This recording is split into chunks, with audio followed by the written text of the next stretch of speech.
Muy bien, pues Efesios capítulo 1. Gracias a todos que vinisteis y los que oís de lejos, pues está bien.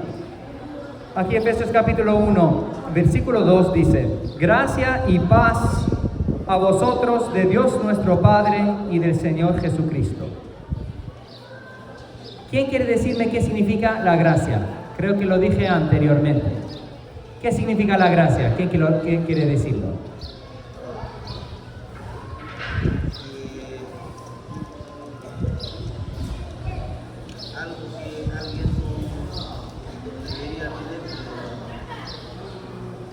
¿Algo que alguien no merece? Amén. Algo que alguien no merece. Hay otra definición de la gracia.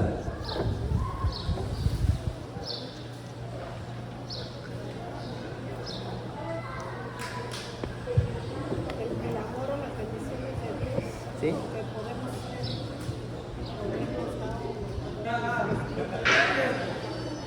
¿Está bien? ¿Está bien? ¿Otra persona? ¿Algo especial que Dios nos da? ¿Sí? Mire, hay muchas definiciones y como ustedes me han dado varias entendidos diferentes y yo he oído muchos entendidos diferentes, pero un día descubrí lo sencillo que es la gracia. Gracia viene de una palabra griego que es charis en griego y de ahí tenemos gracia en español. Pero vino así del griego directamente. Pero el sentido en español es favor. Si realmente vamos a traducir la palabra en español, es favor. Por el favor de Dios. Bienvenido. Aquí hay asiento. Aquí también. Así que, si lo ves ahí,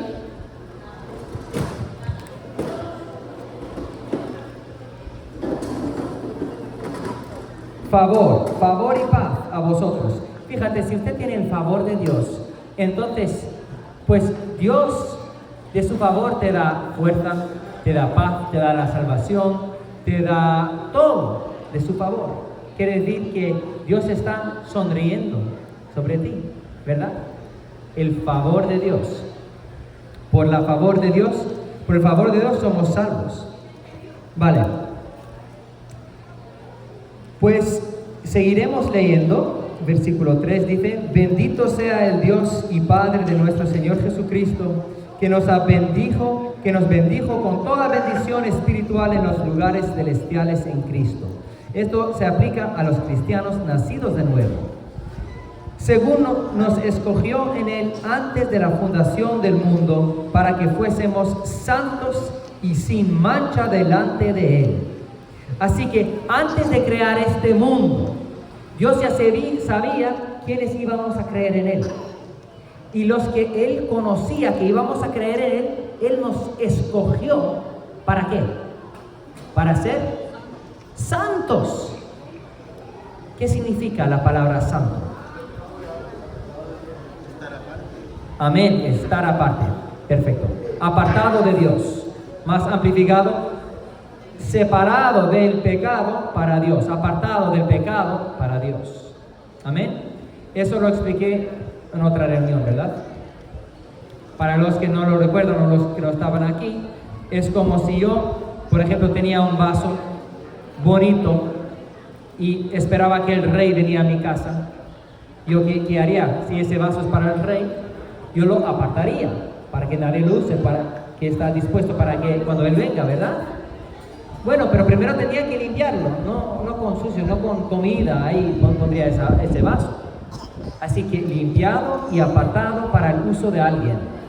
Y así, nosotros hemos sido santificados. ¿Cómo? ¿Cómo hemos sido santificados? Purificados. ¿Sí? ¿Pero con qué? Por la gracia sí, pero ¿con qué? Con sangre de quién? De Jesús, amén. La sangre de Jesucristo purificó, lavó, quitó nuestros pecados, para que así fuimos santificados. Y entonces quiere decir que ahora somos pueblos santos y pertenecemos ¿a quién? A Dios, ¿verdad? Así que nos lavó, pero no para nosotros solo ser lavados, no, para su uso para que estaríamos para Él. Amén. Así que usted, si es un cristiano convertido con el Espíritu Santo, es un santo. Los santos no son los que son muertos, ¿vale? Muchos santos también murieron, pero eso no quiere decir nada. Cada cristiano verdadero es un santo. Seguimos pues. Vamos a ir a versículo 13. Bueno, hay un versículo muy importante para no saltarlo. Versículo 5 primero. Dice, en amor habiéndonos predestinado para ser adoptados hijos suyos por medio de Jesucristo según el puro afecto de su voluntad. Ahí te lo encuentro. Piénsalo, ¿qué significa aquí adoptado? ¿Qué significa que Dios nos ha adoptado?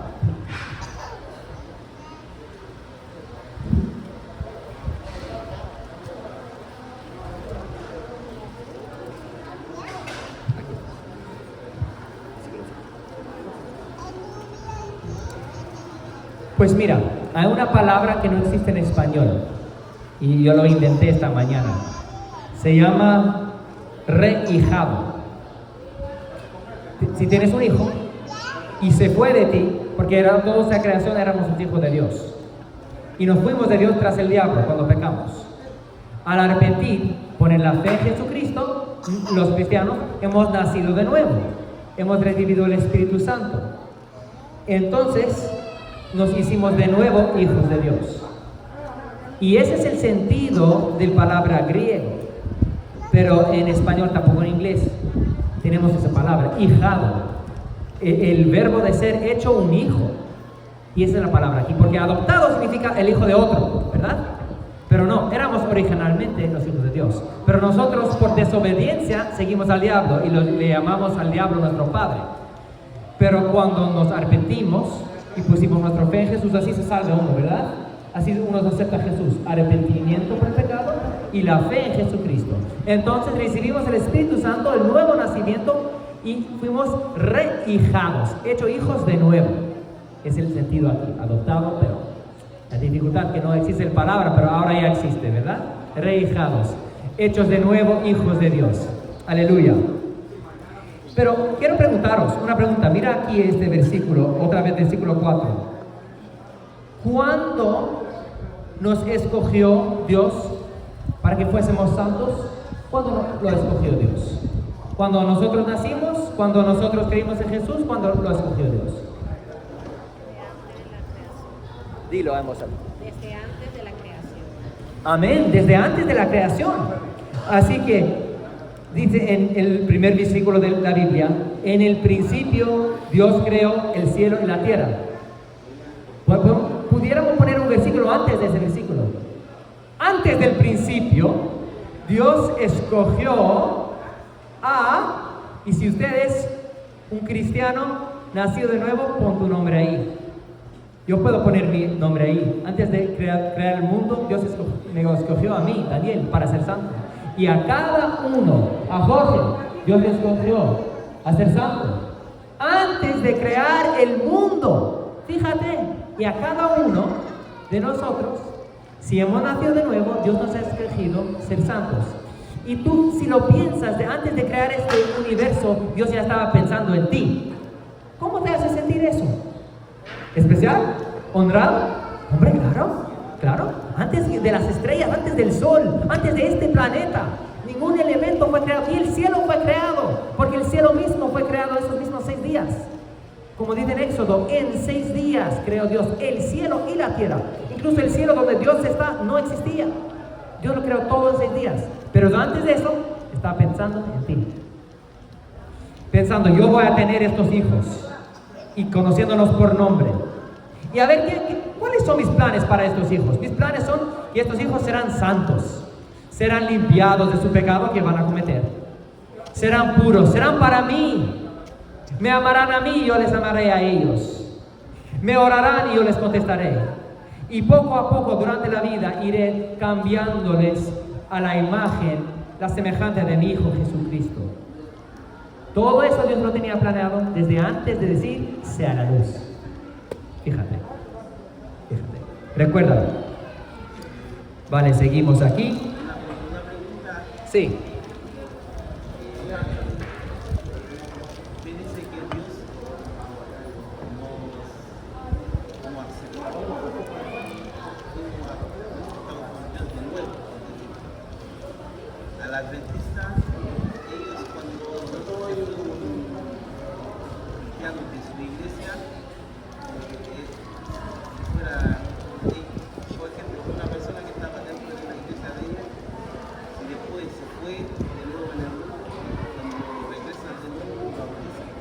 Ajá. Podemos aceptar eso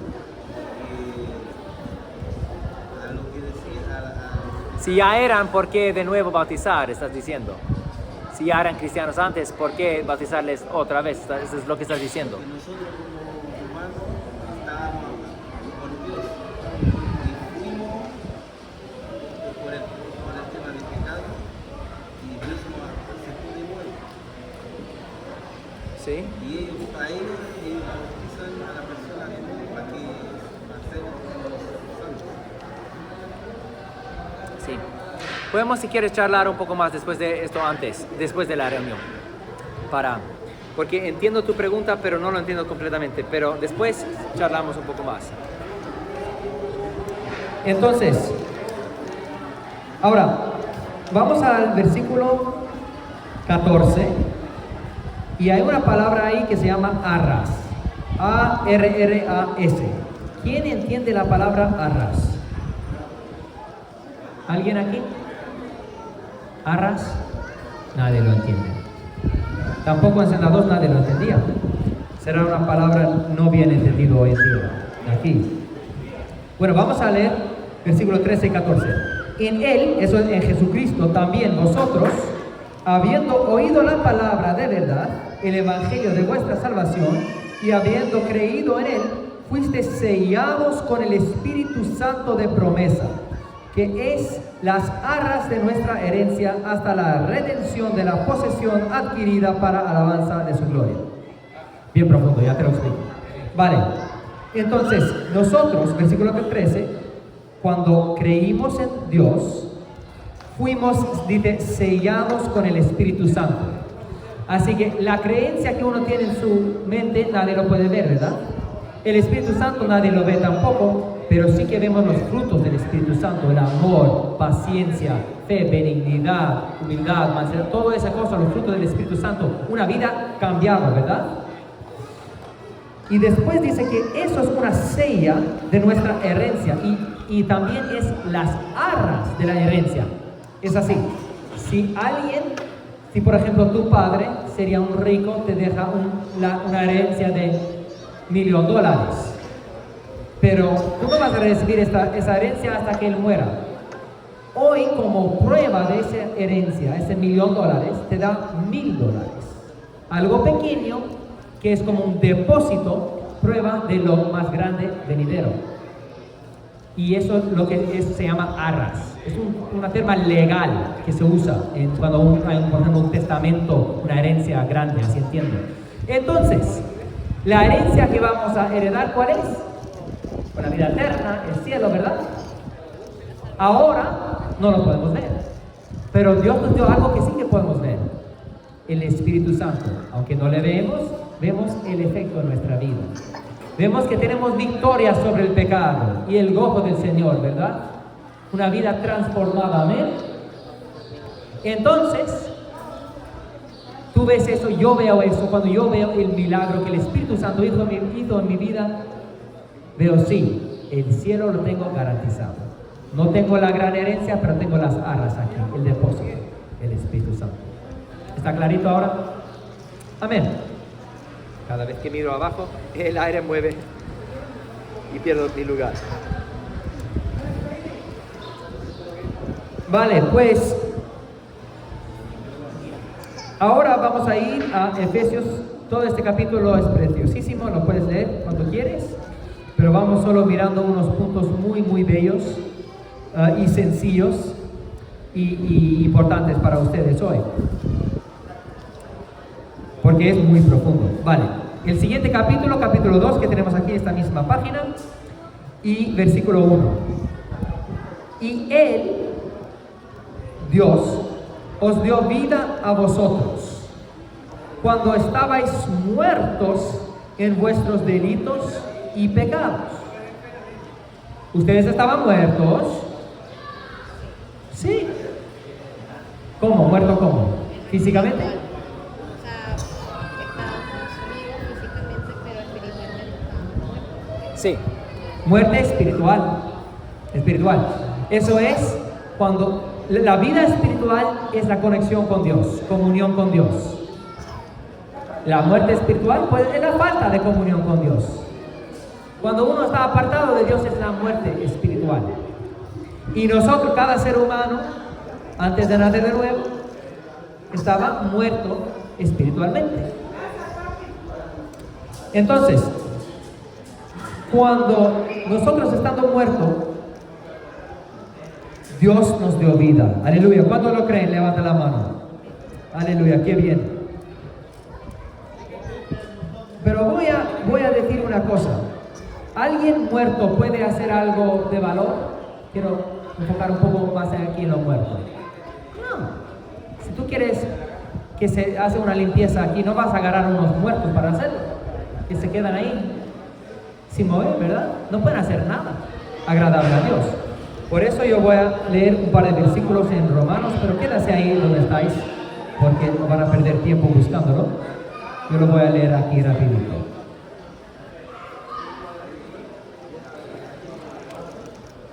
Dice, porque el ocuparse de la carne es muerte, pero el ocuparse del espíritu es vida y paz.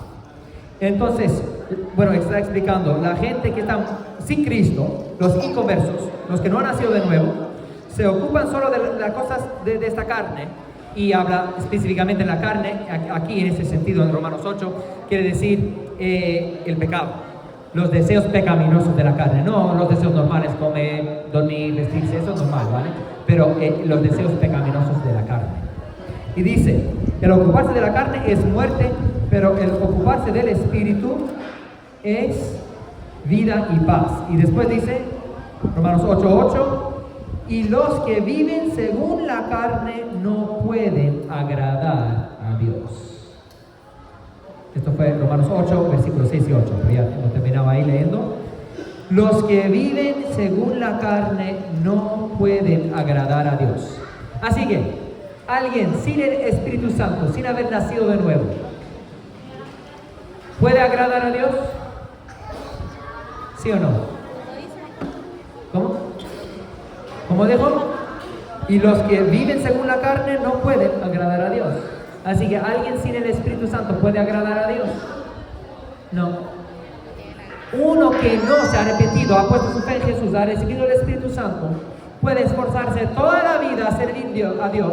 Puede ser como Madre Teresa, una Madre Teresa sirviendo a todo el mundo, pero sin el Espíritu Santo, sin ser santificado, no puede agradar a Dios. Es como si yo te ofrezco un vaso para que lo uses para beber, pero está sucio adentro. No lo puedes usar. Hay que limpiarlo primeramente. No vas a echar agua en un vaso que está medio lleno de barro, ¿verdad? No te sirve, no puedes agradar. Ese vaso no te puede agradar a ti. Y alguien sin el Espíritu Santo, sin que Jesús le lavó sus pecados, que son el Espíritu Santo, con el lavamiento del pecado, sucede al mismo momento. Sin eso, no puede agradar a Dios. Se considera muerto, inútil para Dios. Así que queremos que todo el mundo sepa que uno no puede, por mucho esforzarse, llegar a Dios. Por mucho querer, por mucho comportarse bien, uno no puede agradar a Dios. ¿Cómo entonces podemos agradar a Dios?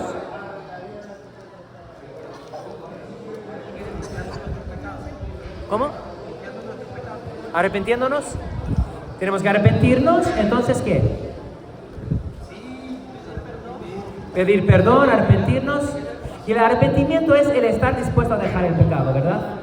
Uno no puede dejarlo por mucho intentar. Estar dispuesto a dejarlo y después poner su fe en Jesucristo, ¿verdad? Cuando ponemos la fe en Jesucristo, recibimos la salvación, limpiamiento del pecado, la limpieza del pecado, el Espíritu Santo, y somos vivos, no somos más muertos, amén. Después del arrepentimiento y fe. Vale, y esa es la única manera que podemos agradar a Dios. Mi vida vieja, sucia, no le agradó a Dios. Yo tenía que morir, en ese sentido, para mí mismo, diciendo: Dios, yo me entrego tu vida. ¿Y qué pasa? Dios cuenta la muerte de Jesús. Cuando yo puse mi fe en Él, Dios contó la muerte de Jesús como mi muerte. Entonces, la vida de Jesús resucitada cuenta como mi vida también. Como al pecado morí con Jesús, a la vida eterna resucito con Jesús. Son cosas profundas, ¿verdad? Bien profundas. Pero es solo así que podemos agradar a Dios. Como dijo el apóstol San Pablo. ¿Hay alguien aquí más santo que el apóstol San Pablo? Levanta la mano, por favor. Nadie, ¿verdad? Yo tampoco levanto mi mano. Él dijo: yo sé que en mí, eso es, en mi carne, no hay nada bueno. No hay nada bueno. En nuestra carne no hay absolutamente nada bueno. Por eso, dice otro versículo, dice: con Cristo estoy juntamente crucificado. Con Cristo estoy juntamente crucificado. Ay, qué profundo, Daniel, pero nos estás perdiendo. ¿Pero qué dices? Sí, vale. Como dije antes, lo digo de nuevo, porque muchos aquí son nuevos. Cuando Jesús murió, Él llevó la carga de todos los pecados del mundo, ¿verdad? Cuando usted pone su fe en Jesucristo, ya Dios cuenta la muerte de Jesús como su muerte, ¿verdad? Porque si usted muere, va al infierno, no le sirve nada. Pero por fe tú pones tu fe en Jesús y ya cuenta como si tú hubieras muerto. Y entonces la vida que Jesús vivió, la vida resucitada, la vida eterna, también te pertenece a ti. Amén. Cuando lo creen, digan amén.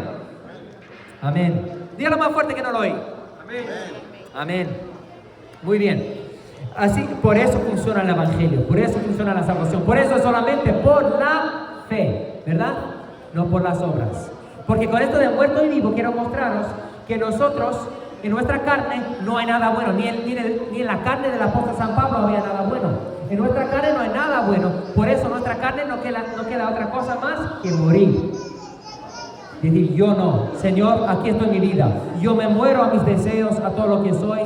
Yo considero la muerte de Jesús como mi muerte. Yo no vivo más. Yo te entrego mi vida. Ahora por fe vivo en ti, Señor Jesucristo. Y ahora tú perteneces a Dios.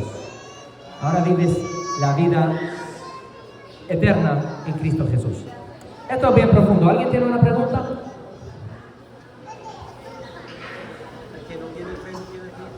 Amén. Amén. El que no tiene fe, no tiene Cristo. Seguimos aquí el mismo tema, aquí en capítulo 2 de Efesios. El último versículo que leí era Gálatas 2:20, pero eso ya lo leímos. Seguimos aquí en Efesios 2. Versículo 4 dice: pero Dios, que es rico en misericordia. Vale, estamos hablando que estábamos muertos en pecado, ¿verdad? Volvemos a eso, estamos muertos en pecado. Ahora mira: pero Dios, nosotros muertos en pecado, como dijimos, si traemos unos muertos aquí para hacer la limpieza del campamento, no podrían hacer nada. Un muerto, Dios lo usa esa alegoría para explicarnos que nosotros no podemos hacer nada para Dios. Todo lo que ofrecemos a Dios es en vano si no hemos recibido a Jesucristo como nuestro Salvador, el Espíritu Santo. Entonces, mira lo que dice: pero Dios, que es rico en la misericordia, por su gran amor con que nos amó, aun estando nosotros muertos en pecados, nos dio vida juntamente con Cristo. Amén. Por gracia sois salvos. Eso es lo que dice. Entonces, ¿por qué? La muerte de Jesús cuenta como nuestra muerte. La resurrección, la vida de Jesús cuenta como nuestra vida. Amén. Y dice: por gracia sois salvos. Y ahora vamos a terminar con estos últimos versículos. Versículo 8. Porque por gracia, ¿qué significa la gracia otra vez? Dilo con voz alto. Favor. Por la favor de Dios. Por el favor de Dios sois salvos. Amén. Por medio de la fe. Así que el favor, la salvación de Dios que nos ofrece es un favor. Nada podemos hacer para merecerlo. Amén. Absolutamente nada. Ni por ser guapos, ni por comportarnos bien, ni por nuestra familia era buena familia. Absolutamente nada. Usted puede memorizar toda la Biblia de principio a final. Usted puede ir a cada culto toda su vida. Usted puede dar todo su dinero, su último peso para ayudar a los pobres. Usted puede ser crucificado para Dios, pero no con eso va a ganar la salvación. Es un favor de Dios. Vale, seguimos leyendo de nuevo. ¿Por qué por gracia? Eso es por favor. Sois salvos por medio de la fe. ¿Cómo recibimos ese favor? Ponemos la fe en Él. Y dice, y esto no de vosotros, pues es don de Dios. Lo repite, es don de Dios, es regalo de Dios. Lo repite vez tras vez porque somos tan cabrones que no lo entendemos. Pensamos que tenemos que lograrlo. Yo, por ejemplo, os digo unos botes de agua. ¿Quién aquí trabajó para ese agua? ¿Quién lo mereció? Nadie, ¿verdad? No, era un regalo, era un favor. Pues, esto es un ejemplo sencillo, pero claro, de la salvación de Dios. Es un favor. ¿Y qué quiere Dios? Que venimos delante de Él. Si usted no ha nacido de nuevo, si no estás seguro que tus pecados son perdonados, haz esto. Ven a Él, confiésale todos tus pecados, dile, Señor, yo he hecho esto y eso y eso, y asegúrate que estás dispuesto a dejar todo tu pecado, no quieres seguir en ningún pecado, porque si usted quiere seguir en algún pecado, no hay esperanza. ¿Estás dispuesto a dejar todo el pecado? Pregúntate a ti mismo. Todo el pecado. Y si llegas hasta el punto que no quieres pecar más, pídele al Señor Jesús con fe, Señor Jesús, sálvame de mis pecados, y Él te salvará. Él te salvará si le pides con fe. Tú pones tu fe en Jesús y entonces aprovechas de su gracia, de su favor, y como un favor te regala la salvación. Amén. Muy sencillo. Vale, terminamos aquí. Y dice, no por obras para que nadie se gloríe. Por fe, no por obras. Y después terminamos con un versículo que parece que dice lo opuesto, pero miren lo que dice, versículo 10. Porque somos hechura suya, creados en Cristo Jesús para buenas obras, las cuales Dios preparó de antemano que anduviésemos en ellas. Fuimos creados para buenas obras, pero no somos salvos por las buenas obras. Interesante aquí. Entonces las obras buenas son fruto que te muestra a ti y a mí y a todos, los que no podemos ver tu fe, los que no podemos ver el Espíritu Santo. Las obras buenas muestran que eres un cristiano. ¿Vale? No te hacen ser cristiano, muestran que eres cristiano. ¿Ves la diferencia? Es como el fruto con el árbol. Si yo quiero un árbol, un naranjo, ¿qué hago? Ahí tengo un manzano. Bueno, pues compro naranjas y los pego ahí en el manzano. ¿Ahora tengo un naranjo? Pues no. Tengo que sembrar una semilla. Y de ahí salen las naranjas. Y si me salen malas naranjas, como así silvestre, que no se pueden comer, ¿qué hago? A cortar el árbol, a empezar de nuevo. No puedo cambiarlo. Es el árbol malo que produce mal fruto. Y no por mucho de poner buenos frutos ahí en ese árbol le hace ser un buen árbol. ¿Entendéis? Eso para mí es muy claro y muy sencillo, ¿verdad? Amén. Una ilustración más. ¿Cuántos aquí quieren ser ciudadanos americanos? ¿Cuántos aquí quieren? Levanta la mano si usted quiere. ¿Cómo? Gracias. Levanta la mano si quieres recibir un pasaporte americano, ser un ciudadano americano. Levanta la mano. ¿Nadie?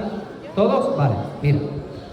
Vale, suponemos que alguien no entiende bien lo de la gracia, de la salvación por la gracia. Suponemos ahora que la salvación es la ciudadanía americana.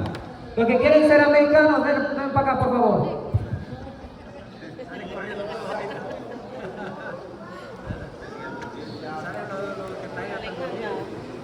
Vale. Suponemos, es como la gente mira a los cristianos y quiere ser cristianos y piensa, si yo hago igual que hacen los cristianos, voy a ser un cristiano, voy a irme al cielo. Vale, suponemos para el ejemplo que ser cristiano es ser un americano. Vale, como un ejemplo. Vale, a ver, ¿qué lengua hablan los americanos? El inglés, vale. Pues si usted se pone a hablar el inglés, sería un americano, ¿sí? ¿O no? No, déjame. No, porque hay muchos que hablan inglés también. Vale, suponemos que estás aquí en Reynosa. Dices, vale, los americanos hablan el inglés. Yo voy a hablar inglés. Y estudias años y aprendes bien a hablar el inglés semejante a un americano. ¿Por eso vas a ser americano? No. Vale. A ver, ¿qué deporte le gustan a los americanos? Bueno, por ejemplo, baloncesto. Usted va y compra todo tipo de baloncesto, de básquetbol, como algunos lo llaman. Y aprende a jugar el básquetbol muy bien, el baloncesto lo juegas perfectamente. ¿Por eso vas a ser un americano? No, claro que no. Ay, pues yo tengo que comer como un americano. Así que usted se pone a comer hamburguesas. Y mira, aquí esta foto es una hamburguesa, es estatua de, bueno, es un dibujo, como estatua de hamburguesa enorme ahí. Y ves las casas americanas, tú te construyes una casa americana y haces una estatua de hamburguesa de afuera de tu casa y comes hamburguesa todos los días. ¿Te vuelves un americano? No, te vuelves en un gordo inmenso con salud horrible. Últimamente, para ser un americano, necesitas que el gobierno americano te hace un favor, que te dé uno de estos, ¿verdad?